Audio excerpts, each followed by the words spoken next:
नमस्कार दोस्तों, मैं प्रदीप एक बार फिर आप सबों को इसके टेक्निकल चैनल में स्वागत करते हैं। तो चलिए दोस्तों, एक बार फिर आप लोगों के लिए बहुत ही मोस्ट इंपॉर्टेंट टॉपिक लेकर आया हूं। फ्रेंड्स, इस वीडियो में हम डिस्कस करेंगे वर्कशॉप कैलकुलेशन एंड साइंस से रिलेटेड। यहाँ पे साइंस के फर्स्ट टॉपिक आपका जो है मटेरियल साइंस से हम यहाँ पे 20 क्वेश्चंस को डिस्कस करने वाले हैं, जो कि आपके आईटी एग्जाम्स के लिए बहुत ही इंपॉर्टेंट क्वेश्चन है।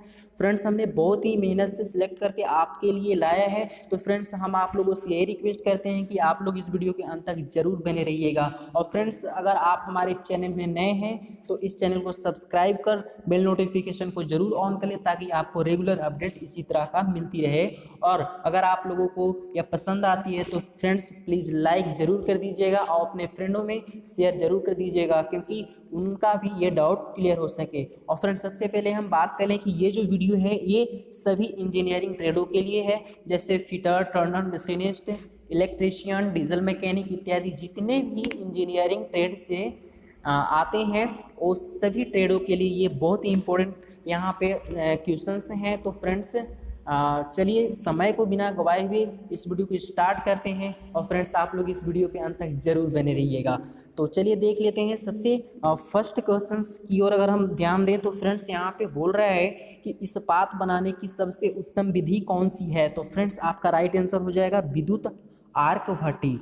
नेक्स्ट है फ्रेंड्स, आपका बोल रहे हैं कि पिटवा लोहा का उत्पादन किस भट्ठी में किया जाता है। तो फ्रेंड्स, पिटवा लोहा का जो उत्पादन है ना, वो आपका पुडलिंग भट्ठी में किया जाता है। फ्रेंड्स, यहाँ से जो है वो 3 प्रकार के क्वेश्चंस पूछे जाते हैं। फर्स्ट क्वेश्चंस आपसे पूछे जाते हैं कि कास्ट आयरन है ना, जो कास्ट आयरन होते हैं, कास्ट आयरन किस भट्ठी से यहाँ पे उत्पादित किए जाते हैं। तो कास्ट आयरन जो होता है ना, वो आपका होता है क्यूपोला फर्नेस से यहाँ पे उत्पादित किए जाते हैं। सेकेंड क्वेश्चंस की अगर हम बात करें तो सेकेंड क्वेश्चंस आपसे पूछता है कि जो पिग आयरन होता है, फ्रेंड्स, पिग आयरन किस भट्ठी से प्राप्त किया जाता है। तो पिग आयरन जो है ना, आपका ब्लास्ट फर्नेस से प्राप्त किया जाता है, जिसको हम हिंदी में धमन भट्ठी भी कहते हैं। बात समझ में आ रही है क्या? हाँ, तो यहाँ से जो है ना 3 क्वेश्चंस आपके क्लियर हो गए फ्रेंड्स। अगर फर्स्ट क्वेश्चंस आपसे पूछेगा कि कास्ट आयरन है ना, कास्ट आयरन यानी कि ढलवा लोहा, ढलवा लोहा जो है आपका होता है, यू होता है आपका क्यूपोला फर्नेस से प्राप्त किया जाता है।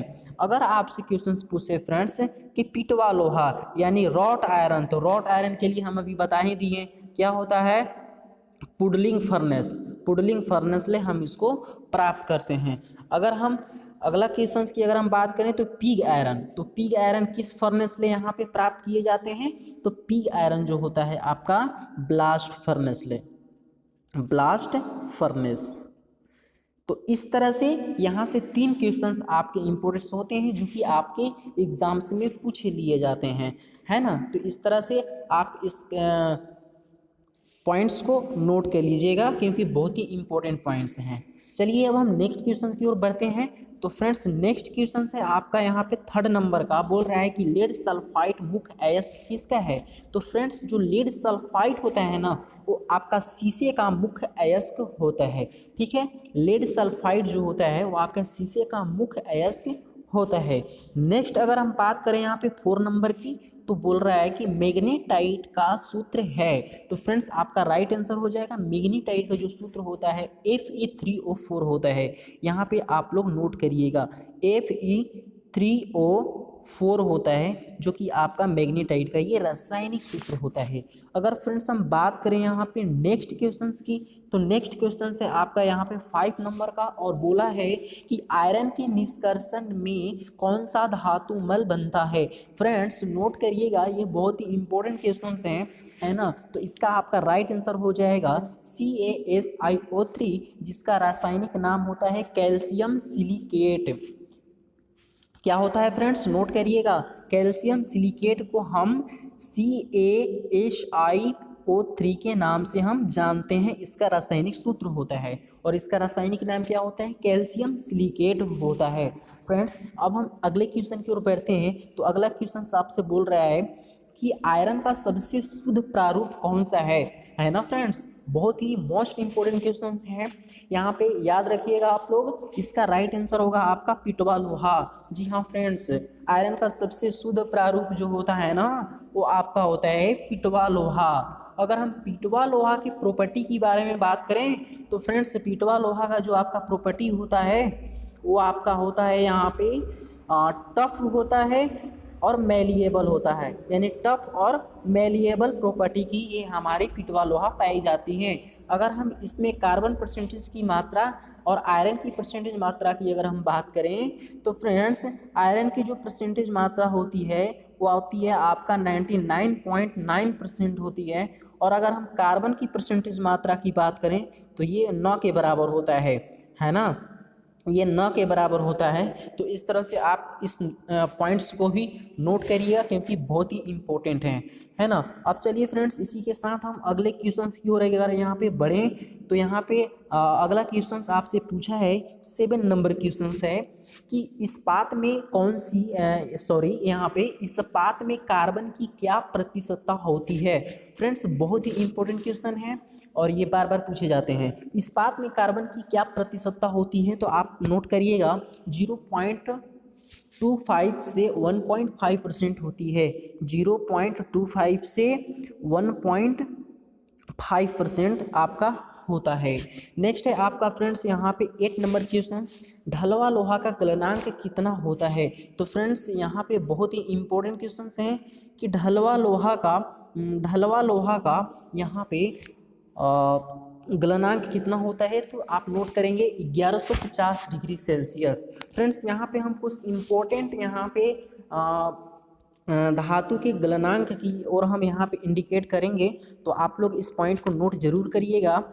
देखिए, अगर हम कास्ट आयरन की बात करें फ्रेंड्स, तो यहाँ पे देखिएगा, हाँ है ना, तो कास्ट आयरन की अगर हम बात करें तो कास्ट आयरन का होता है 1100 यहाँ पे 50 डिग्री सेल्सियस, है ना।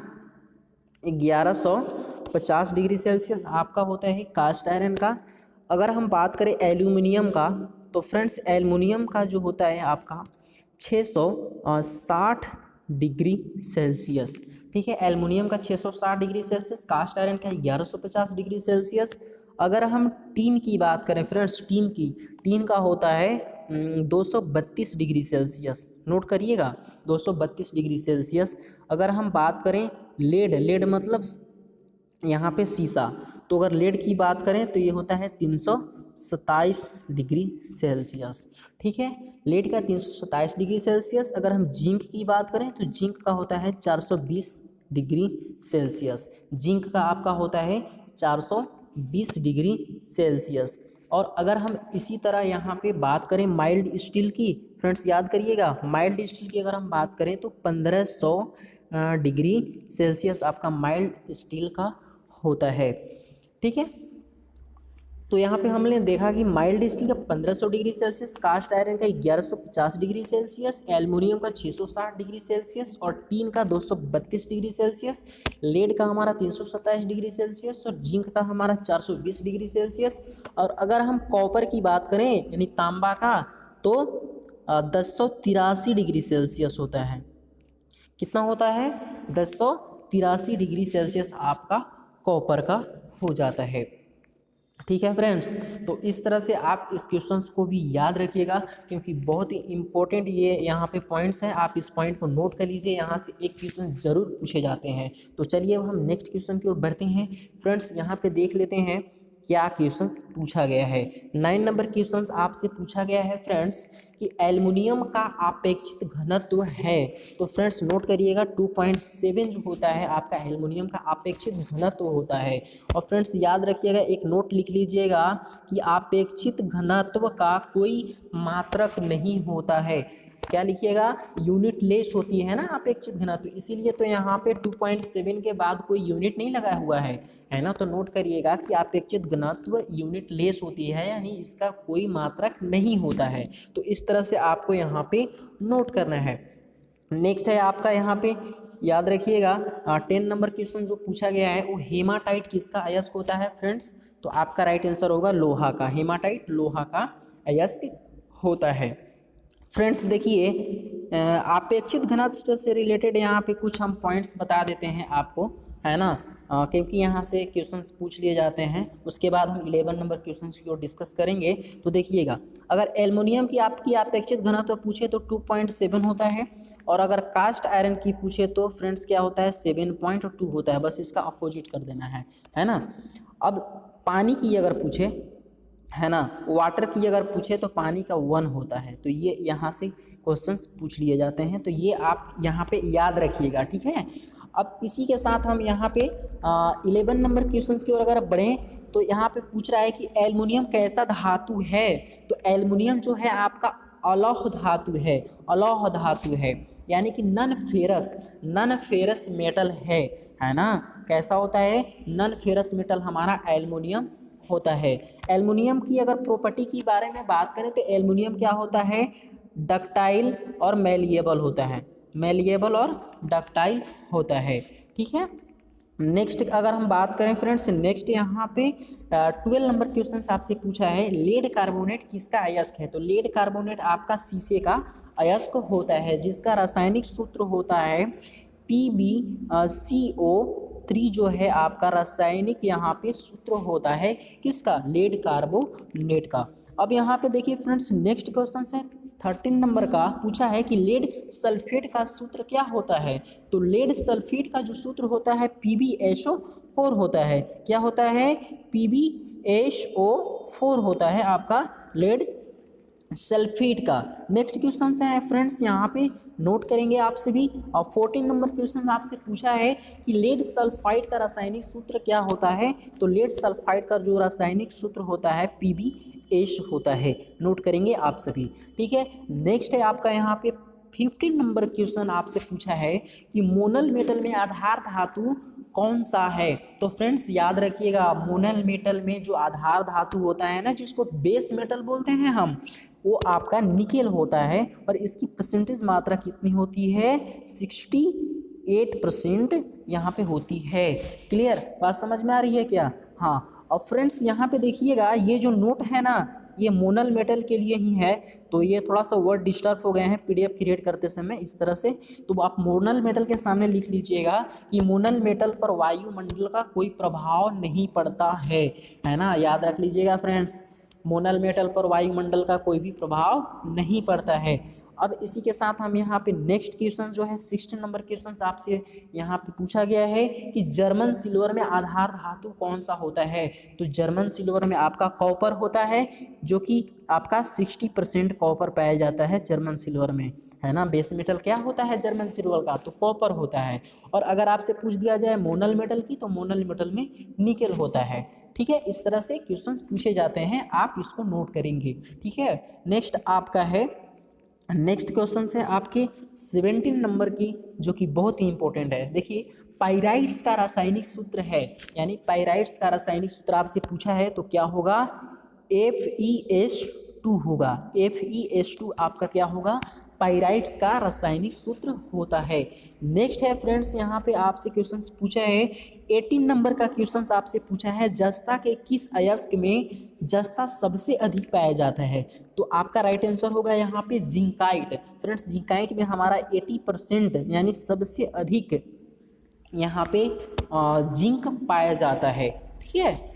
इसलिए आपका राइट आंसर यहाँ पे क्या होगा, जिंकाइट। जिंकाइट यानी 80% यहाँ पे पाए जाते हैं जिंक इसमें। नेक्स्ट क्वेश्चन है आपके फ्रेंड्स, यहाँ पे 19 नंबर क्वेश्चन है कि जस्ते का प्रमुख अयस्क कौन सा है। फ्रेंड्स, तो जस्ते का जो प्रमुख अयस्क होता है वो आपका जिंकाइट होता है। प्रमुख अयस्क इसलिए होता है क्योंकि जिंकाइट में हमारा सबसे अधिक जिंक पाया जाता है, जिसकी परसेंटेज मात्रा हमारा 80% होती है। इसलिए हम जिंकाइट को क्या कहते हैं, जस्ते का प्रमुख अयस्क कहते हैं, ठीक है। अब नेक्स्ट क्वेश्चंस अगर यहाँ पे हम बात करें तो 20 क्वेश्चंस आपके यहाँ पे लास्ट क्वेश्चंस हैं इस वीडियो के। तो फ्रेंड्स यहाँ पे पूछा गया है कि वात्याभट्टी में अधिकतम तापमान कहाँ होता है। तो वात्याभट्टी में जो आपका अधिकतम तापमान होता है वो फ्रेंड्स आपका होता है दहन खंड में होता है ना। तो इसको आप लोग नोट करिएगा। तो फ्रेंड्स इस तरह से आज हम इस वीडियो में 20 नंबर मटेरियल साइंस से रिलेटेड आपका यहाँ पे क्वेश्चंस को डिस्कस किए हैं और उससे रिलेटेड क्वेश्चन को भी डिस्कस किए हैं। तो फ्रेंड्स आप लोग इससे रिलेटेड पॉइंट्स को और इस क्वेश्चंस को नोट कर लीजिएगा, क्योंकि बहुत ही इंपॉर्टेंट सिलेक्टेड क्वेश्चंस हैं और आपके आईटी एग्जाम्स में पूछे जा सकते हैं, है ना।